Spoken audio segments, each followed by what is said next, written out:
ابني امبارح طلب مني بيتزا، فالنهارده بقى قلت قبل ما يجي من المدرسه لازم اكون عاملاها له. مش عارفه بقى كلكم زيي ولا لا، انا بحس بالذنب قوي لما يطلبوا الولاد مني حاجه وما اعملهاش.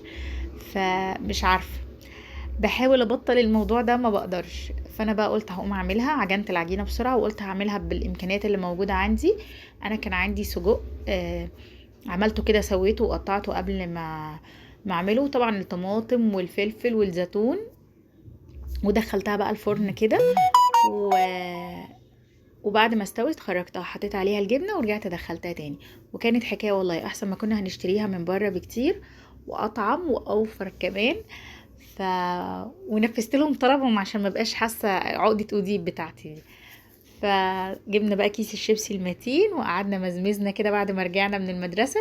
لو وصلتي بقى للمرحله دي ما تنسيش اللايك والشير والسبسكرايب عشان عيلتي الصغيره تكبر بيكم.